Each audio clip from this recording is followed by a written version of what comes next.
Good afternoon. It's Mark Goldup's guy Halpern here for the Sports Insanity Network, along with the Dugout and Millwood. I want to go over something that is coming closer and closer to fruition, and that is the Chicago Bears ending the season with the number one pick in the draft. The question becomes, what is Chicago going to do? Are they going to stand pat with Justin Fields? Or after Caleb Williams' recent comments that he said he will not play for Chicago, a la Eli Manning and the San Diego Chargers incident, what does Chicago do? Chicago can go one of two ways.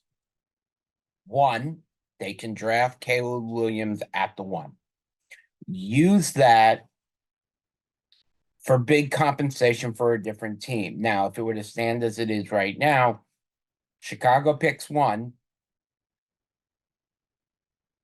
Then you got Arizona at two, and then you have the Commanders at three. With Arizona at two, they're not taking Caleb Williams that since they have paid Kyler Murray a handsome sum. Chicago, it's in their court. They have the ability to go two ways. They can go take Caleb Williams and then trade him for whatever to the Commanders or whatever. Doesn't matter. New England, go as far down the line as you want to.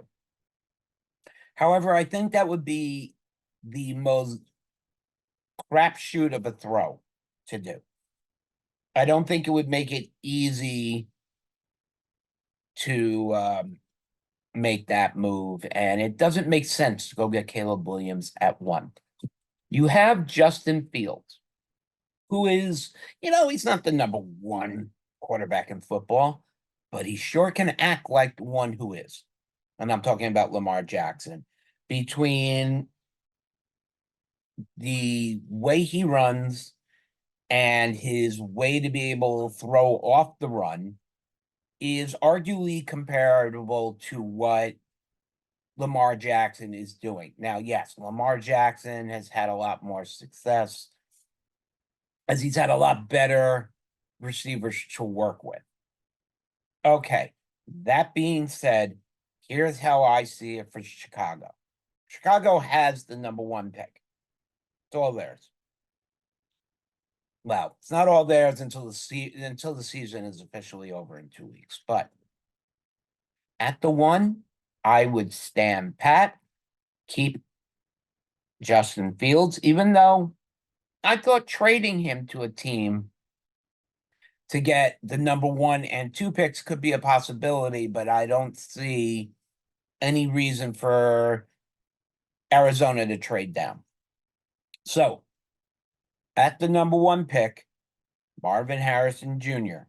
to go along with DJ Moore, Cole Kmet, Justin Fields, and then, the running back is probably the one position that really, I don't want to say lacking because it's had a pretty decent season, but it's not a guy who's going to get you 98 yards average a game, 1 to 1.5 touchdowns a game.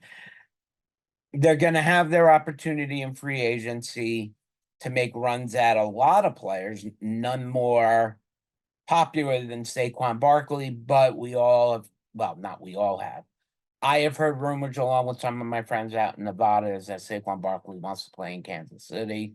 So be that as it may, we'll see what happens.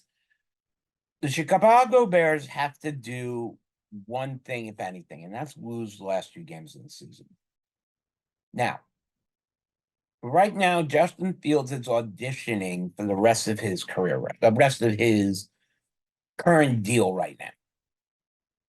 So he has more motivation than anybody to go out and throw the ball concisely and run the ball, showing teams why it would be advantageous for them to take him on and make a trade for him. The problem is Chicago is going to want a lot more than teams are willing to give. So if it's 1, 2, and 3 right now, you take the Chicago Bears at one, Marvin Harrison Jr. He's now paired up with DJ Moore, Cole Kmet, and Justin Fields. You can't arguably get worse than that. Now, as it stands right now, the Chicago Bears also have the 7th pick. There are 4 good linemen in this draft.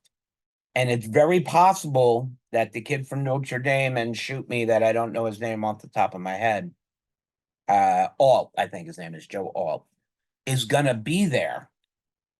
And then you grab him at maybe 6th. Maybe you can not weasel. You can wake your way up into the 6th position. And then you grab him to give Justin Fields that extra second of protection that he has so been lacking. And then in free agency, they can shore up their offensive line. Defensively, well, that's not something I'm here to speak about. I'm here to speak about this. If you want to hear more in the upcoming weeks, be sure to tune in to us at www.thesportsinsanitynetwork.com for your blogs and vlogs. Catch us every Sunday morning for our Sunday Gridiron Report. Tune in to us Thursday night for Thursday Night Gridiron. Watch all the sister shows from Breakaway Bandits. If you want to listen to a great hockey podcast, go for it, my friends. To wrestling, and even Better Up has some audio going on right now as we're getting ready to hit free agency at its biggest point now that we're getting into the new year. We all here at the Sports Insanity Network and along with the Dugout of Millwood hope everybody has a happy, healthy new year and be safe out there. And until probably next year, catch you on the flip side.